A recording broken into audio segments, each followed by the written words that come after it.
신앙의 동지 여러분 안녕하십니까? 서정교회 최영선 목사입니다. 오늘 여러분과 함께 은혜를 나누고 싶은 말씀은 신약성경 요한복음 1장 29절 말씀입니다. 제가 본문을 봉독해 드리겠습니다. 이튿날 요한이 예수께서 자기에게 나아오심을 보고 가로되 보라 세상 죄를 지고 가는 하나님의 어린 양이로다. 말씀 제목은 예수께서 자기에게 나아오심을 보고입니다. 오늘 본문 말씀은 세례 요한이 요단강에서 세례를 베풀고 있을 때 예수님께서 세례 요한에게 나아오는 것을 보고 세례 요한이 예수님을 향해 세상 죄를 지고 가는 하나님의 어린 양으로 소개하는 장면입니다. 오늘 말씀을 통해서 세례 요한이 예수님이 자기에게 찾아오는 것을 보았다라고 하는 그런 의미와 세상 죄를 지고 가는 하나님의 어린 양이라고 하는 그 뜻이 우리에게 어떤 교훈을 주는가 한번 살펴보겠습니다. 첫째, 이튿날입니다. 오늘 본문에서 이튿날이라고 하는 것은 본문 말씀 요한복음 1장 19절에서 28절 말씀을 보면 바리새인들이 제사장들과 레위인을 세례 요한에게 보내어서 내가 누구냐고 물은 그 다음 날이라고 하는 말씀입니다. 그 당시 유대인들의 대표적인 신앙은 바로 율법주의적인 신앙과 의식적인 신앙의 사람들이 나와서 질문할 때 세례 요한이 신령한 대답을 한 이튿날이라고 하는 것입니다. 즉, 그 당시 유대인들의 신앙을 대표한 사람들이 누구냐? 그 당시 전체 유대인들의 신앙을 대표한 사람들이 바로 제사장과 레위인들이라고 하는 것이고요. 그들의 신앙은 율법주의적인 신앙이고 의식적이고 형식적인 신앙을 가진 사람들이었고, 그들이 세례 요한에게 찾아와서 여러 가지 질문을 할 때 세례 요한이 그들에게 신령한 대답을 한 그 이튿날이라고 하는 그런 의미입니다. 자, 그 이튿날에, 즉 세례 요한이 저들에게 신령한 교훈을 했을 때 그 신령한 교훈을 듣고 깨달은 사람은 그 이튿날에 다시 세례 요한에게 찾아왔을 것이고, 세례 요한의 설교를 듣고 설명을 듣고 신령한 교훈을 듣고 깨닫지 못한 사람은 그 이튿날에 나오지 못했을 것입니다. 근데 그 전날에 세례 요한의 신령한 증거를 들을 때에 누구도 있었나요? 예수님도 계셨습니다. 요한복음 1장 26절에 이런 말씀을 하죠. 세례 요한이 너희 가운데 너희가 알지 못하는 한 사람이 섰으니, 그게 누굴까요? 예수님입니다. 그 예수님도 세례 요한의 신령한 증거를 듣고 그 이튿날에 다시 세례 요한에게 찾아가십니다. 그러니까 이 말씀은 우리 성도의 신앙 성장 과정을 우리에게 계시해 주고 있다라고 하는 거죠. 무슨 말씀이냐? 신령한 신앙에 들어가기 위해서는 첫째, 법적이고 의식적이고 형식적인 신앙의 생활을 반드시 거쳐야 된다라고 하는 것입니다. 여러분, 신앙의 성장 과정을 말씀드렸는데 바다에 속한 신앙이 있다고 그랬죠.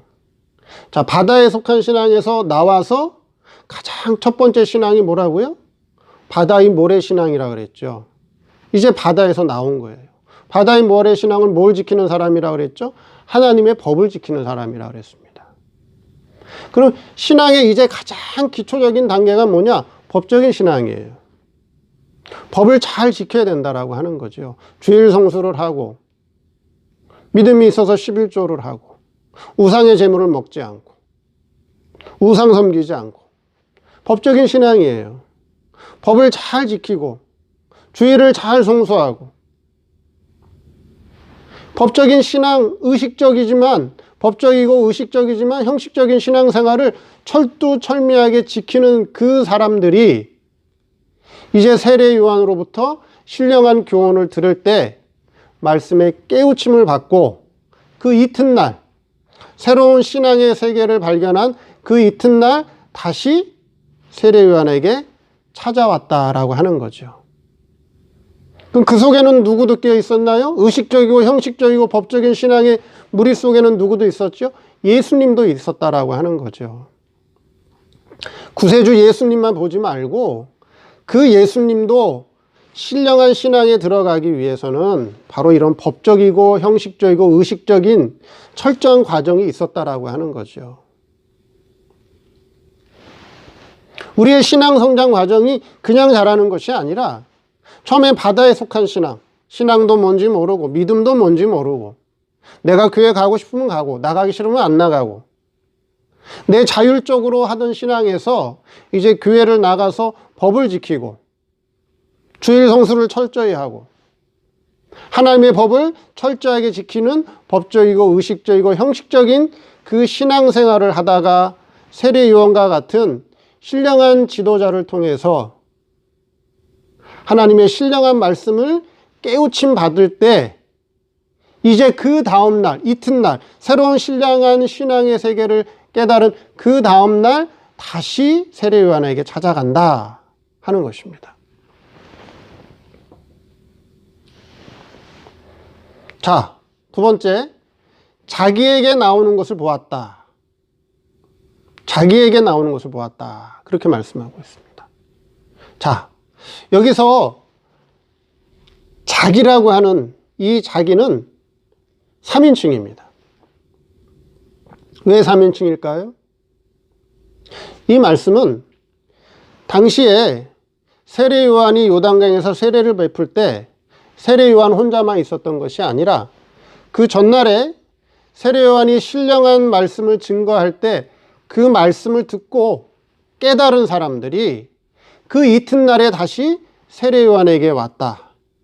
그래서 예수님을 세례 요한만 본 것이 아니라 세례 요한과 함께 있었던 사람들이 예수님을 보았기 때문에 여기서 자기는 3인칭이 되는 것입니다. 자, 그래서 신령한 신앙의 세계, 즉 예수님과 생명적 교제를 하는 신령한 신앙의 세계에 들어가는 것은 법적이고 도덕적이고 형식적인 신앙에서 들어가는 것이 아니라 법적이고 형식적이고 의식적인 철두철미하게 하나님의 법을 지키는 그 사람들이 신령한 말씀의 깨우침을 받은 그 사람들에게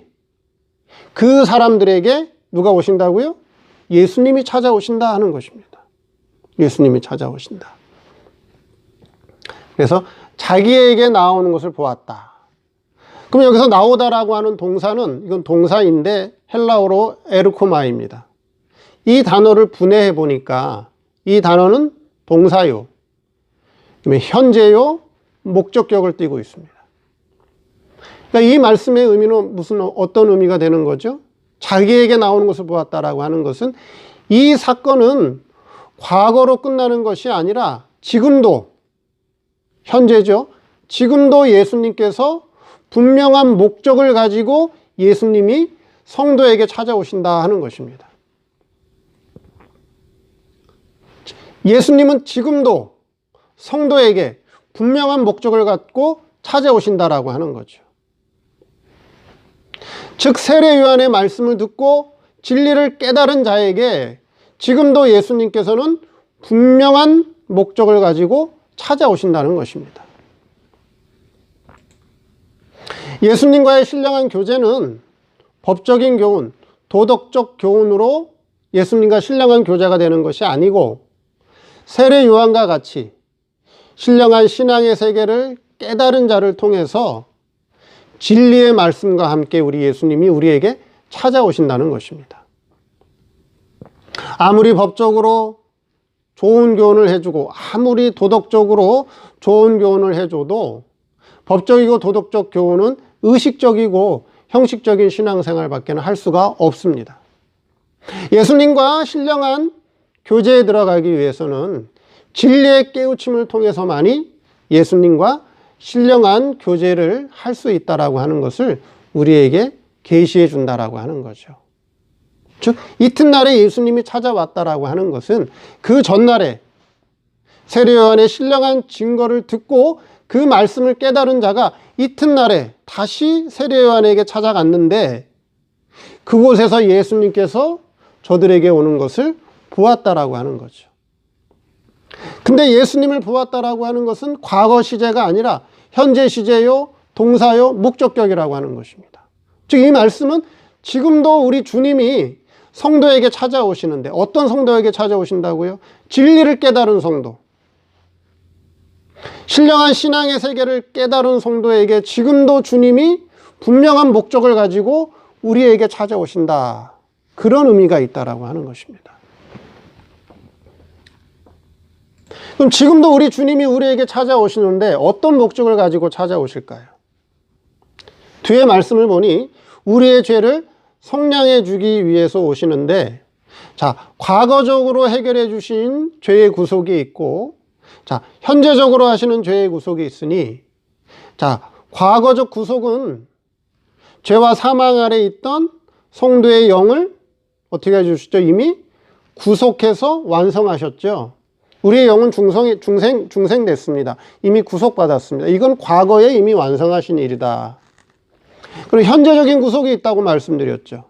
그건 죄와 사망 아래에 있는 성도의 이성과 육체의 생활을 구원하는 생활 구속이 남아있기 때문에 성도의 생활 구속, 다른 말로 얘기하면 성화 구원. 성도의 이성과 육체가 죄와 사망 아래에 있는데 이 죄와 사망 아래에 있는 이 이성과 육체가 멸망의 생활을 하고 있는데 우리 주님이 말씀을 통해서 진리를 통해서 우리에게 찾아오실 때는 우리 이성과 육체의 생활 구속, 즉 성화 구원의 은혜를 입혀 주시기 위해서 현재 우리 주님이 우리에게 찾아오고 계신다 하는 것입니다. 그것을 어떻게 하나? 그것을 보았다라고 하는 것입니다. 그것을 보았다. 현재는 말씀과 함께 우리 주님이 우리에게 찾아오신다. 또는 우리 일상생활의 사건 속에서 우리 주님이 찾아오신다. 여러 환난 속에서 성도를 연단하기 위해서 우리 주님이 찾아오고 계신다라고 하는 것을 깨달으라고 하는 것입니다. 셋째, 보라, 세상 죄를 지고 가는 하나님의 어린 양이로다. 자, 세례 요한이 다시 찾아오신 예수님을 보고 보라 이렇게 말씀하고 계시죠. 보라. 뭘 보라는 거죠?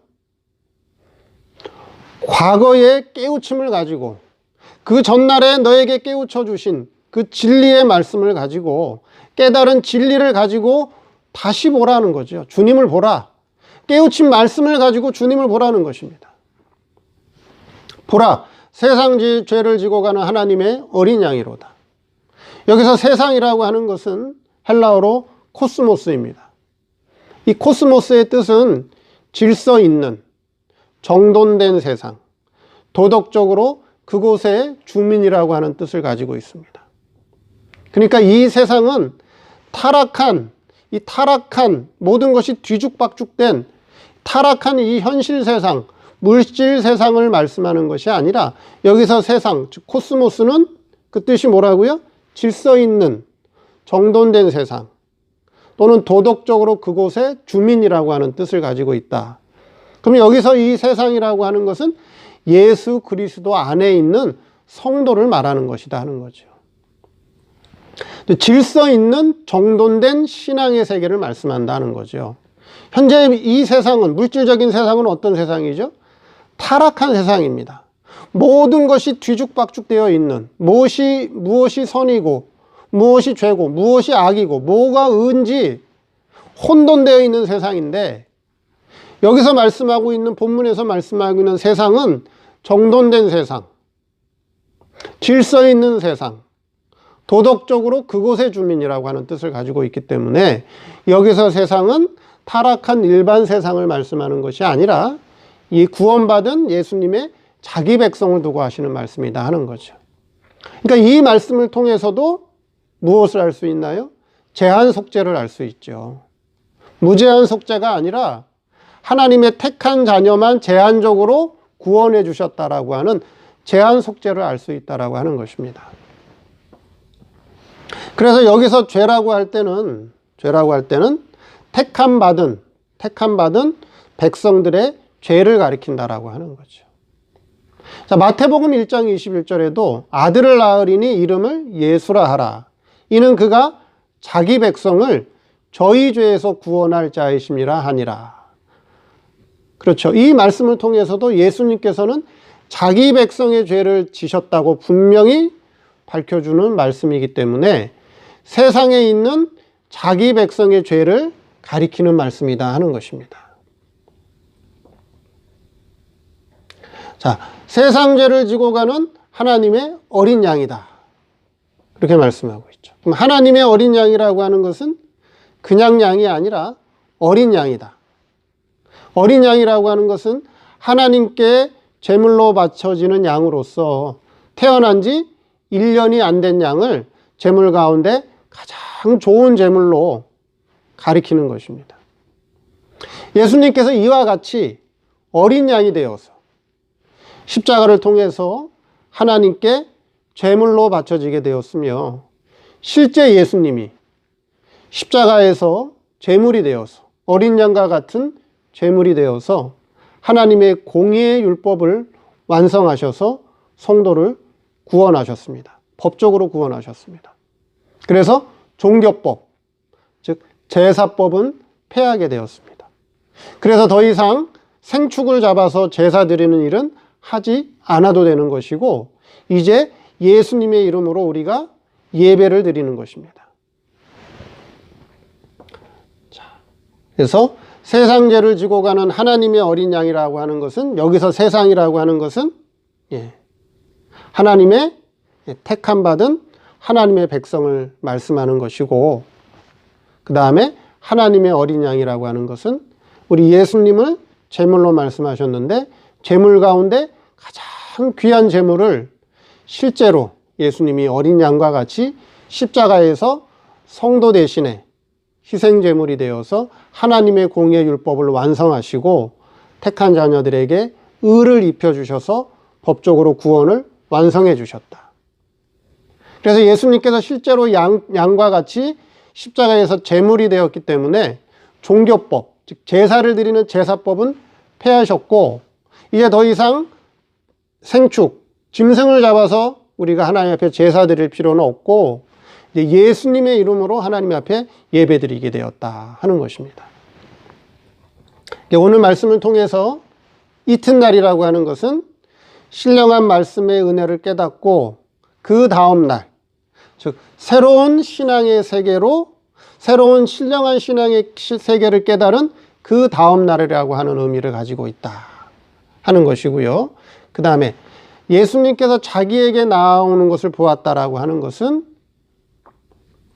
세례 요한만 본 것이 아니라 그 당시 세례 요한의 말씀을 듣고 은혜를 받은 깨우침을 받은 사람들이 예수님을 봤다라고 하는 것이고 또 자기에게 나왔다라고 하는 것은 과거적 일도 되지만 현재적 일로 현재 예수님께서 우리에게 분명한 목적을 가지고 우리에게 찾아오신다. 그 목적은 뭐라고요? 바로 생활구원, 즉 성화구원의 은혜를 입혀주시기 위해서 오늘날 우리에게 지금도 찾아오고 계신다라고 하는 말씀을 잘 깨닫고 말씀으로 찾아오시는 우리 주님, 사건 속에서 찾아오시는 주님, 환난 속에서 찾아오시는 주님, 그 주님을 잘 영접해서 그 생명적 교제 안에서 신령한 신앙의 생활을 잘 하시는 저 여러분 되기를 바랍니다. 감사합니다.